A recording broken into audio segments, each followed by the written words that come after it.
Sir, Vijay criminal കുറ്റത്തിലേക്ക് എത്തപ്പെടുന്ന രീതിയിലുള്ള വാർത്തകൾ breaking ആയിട്ട് വരുന്നുണ്ട്. ഇത് ശരിയാണോ?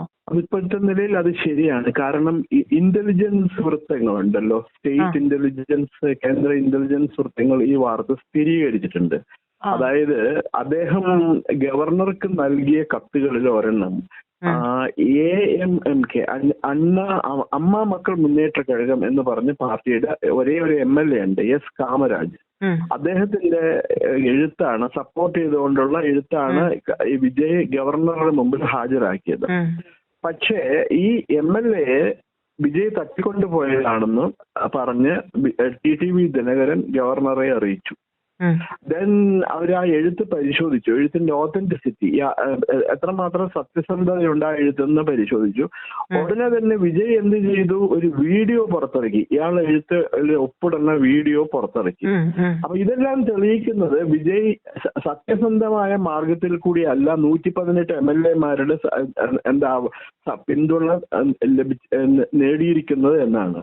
ഇപ്പൊ അതുകൊണ്ടാണ് ഗവർണർ സത്യപ്രതിജ്ഞ ഷെഡ്യൂൾ ചെയ്യാൻ ആയിരുന്ന സമയത്ത് ഗവർണറിന് അത് റദ്ദാക്കി അദ്ദേഹം തിരുവനന്തപുരത്തേക്ക് തിരിക്കുകയാണ്. ഇപ്പൊ വിജയ്ക്കെതിരെ കേസ് എടുക്കാനായിട്ട് ഉത്തരവിട്ടിട്ടുണ്ട്. ഇതൊരു വലിയ രാഷ്ട്രീയ മാറ്റമല്ലേ ഇനി തമിഴ് രാഷ്ട്രീയത്തിൽ ഉണ്ടാക്കുക? എന്താ ഉണ്ടാവുക എന്ന് പറയാൻ പറ്റൂല. കാരണം അയാളുടെ മുഖ്യമന്ത്രി പദം ഇപ്പോ സത്യം പറഞ്ഞാൽ തുലാസിൽ തൂങ്ങുകയാണ്. അയാൾക്ക് വേറെ എവിടെന്നെങ്കിലും സപ്പോർട്ട് കിട്ടിയാൽ മാത്രമേ പറ്റുള്ളൂ. ഇനിയിപ്പോ കോൺഗ്രസിന്റെയും പിന്നെ CPM-ന്റെയും CPI-യുടെയും VCKയുടെ സപ്പോർട്ടായി ഉണ്ടെങ്കിൽ കൂടിയും മാജിക് ഫിഗറിൽ അയാൾ എത്താൻ പറ്റൂല. കാരണം ഈ ഒരു MLA മാറിയതോടുകൂടി മാജിക് ഫിഗറിൽ 118 എന്നുള്ള ഫിഗറിലേക്ക് എത്താൻ പറ്റൂല.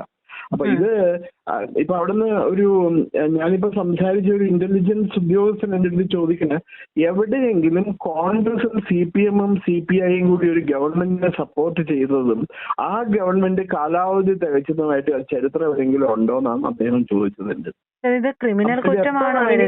ക്രിമിനൽ കുറ്റമാണ്. MLA തട്ടിക്കൊണ്ടുപോയി ക്രിമിനൽ കുറ്റമാണ്. അത് മാത്രമല്ല, ഹൈദരാബാദിൽ നിന്നൊക്കെ ആൾക്കാർ ഒന്ന് തമ്പടിച്ചേക്കാണ് ഈ തമിഴ്നാട്ടിൽ ഇവാഞ്ചലിസ്റ്റ് ലോബി, ക്രൈസ്തവ സഭയുടെ മറ്റേ ബിഷപ്പുമാരും മെത്രാന്മാരും ഒക്കെ തമിഴ്നാട്ടിൽ വന്ന് തമ്പടിച്ചേക്കുക വിജയന് വേണ്ടി സപ്പോർട്ട് ഒപ്പിക്കാൻ വേണ്ടിയിട്ട്. ഇനി കേരളത്തിൽ നിന്ന് വല്ല ആൾക്കാരൊക്കെ പോയിട്ടുണ്ടോ തട്ടിക്കൊണ്ടുപോകൽ നടത്തിയിട്ടുണ്ട് എന്ന് തെളിഞ്ഞു കഴിഞ്ഞിട്ടുണ്ടെങ്കിൽ വിജയുടെ പിന്നിൽ ആരൊക്കെയാണ് എന്നുള്ളതൊക്കെ അന്വേഷണ വിധേയമാക്കപ്പെടുന്ന സാഹചര്യത്തിലേക്ക് പോകും. ഇപ്പോൾ വിജയ് നിൽക്കുന്ന ഒരു ഈസി വേയിലേക്ക് നിൽക്കാൻ കഴിയില്ല. വിജയ് വളരെ എന്താ പറയണേ, വളരെ വളരെ ബുദ്ധിമുട്ടുന്ന അല്ലെങ്കിൽ വിജയുടെ രാഷ്ട്രീയ ഭാവി തന്നെ തുലാസിലാണ് ഇപ്പോൾ.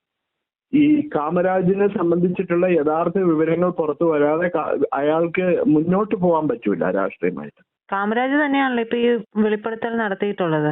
അതെ അതെ അതെ, കാമരാജും പിന്നെ അയാളുടെ പാർട്ടിയുടെ നേതാവ് ദിനകരൻ, TTV ദിനകരനുണ്ട്. ഇപ്പൊ TTV ദിനകരൻ എന്ന് പറയുന്നത് അത്ര വലിയ സത്യസന്ധനായിട്ടുള്ള ആളൊന്നുമല്ല. അയാള് ശശികലയുടെ നെവ്യാണ്, മരുമകനാണ്. അപ്പൊ നമുക്ക് അതെ, പക്ഷെ അങ്ങനെ ആയിരിക്കലും ഇങ്ങനെ ഒരു മാജിക് നമ്പർ തേക്കാൻ വേണ്ടി വിജയ് തത്രപ്പാട് പെടുന്ന ഒരു സാഹചര്യത്തിൽ ഇത്തരത്തിലൊരു നീക്കം നടത്തിയെന്ന് പറഞ്ഞാൽ അത് വിശ്വസിക്കാതിരിക്കാനും തരമില്ല. ഇല്ല, നമുക്ക് വിശ്വസിക്കാം. കാരണം ഇത് രാജ്ഭവനിൽ നിന്നൊക്കെ ലോക് ഭവനിൽ നിന്ന് വന്ന വിശ്വസിക്കാവുന്ന വാർത്തയാണ്. അതല്ലെങ്കിൽ ഇങ്ങനെ ഒരു ഇഷ്യൂ വരില്ലല്ലോ. സോഷ്യൽ മീഡിയയില് ഈ കാമരാജ് ഒപ്പിടുന്ന ചിത്രമൊക്കെ ഇവര് പ്രസിദ്ധീകരിച്ചു. അപ്പൊ സാധാരണഗതിയിൽ MLA-മാർ ഒപ്പിടുന്ന ഈ സപ്പോർട്ട് പ്രഖ്യാപിച്ചുകൊണ്ട് ഒപ്പിടുന്നതിന്റെ വീഡിയോ ആരും എടുക്കാറില്ലല്ലോ. അപ്പൊ അത് വീഡിയോ എടുത്തത് എന്തോ അൾട്ടീരിയർ മോട്ടീവ്, എന്തോ ദുരുദ്ദേശത്തോടു കൂടിയാണെന്നാണ് ഈ പോലീസിലുള്ളവരേക്കും സംശയം. അല്ലെങ്കിൽ ഒരാൾ ഒപ്പിടുന്ന കടലാസിൽ ഒപ്പിടുന്ന എഴുത്തിൽ ഒപ്പിടുന്ന വീഡിയോ എടുത്ത് വെക്കണം തെളിവായിട്ട്. ഇപ്പോ കാമരാജ് ഈ എഴുത്തിൽ ഒപ്പിട്ടു എന്നും സ്വന്തം ഇഷ്ടപ്രകാരമാണ് ഒപ്പിട്ടതെന്നും തെളിയിക്കേണ്ട ചുമതല കൂടി വിജയന്റെ തലയിലാണ് വന്നേക്കുന്നത്.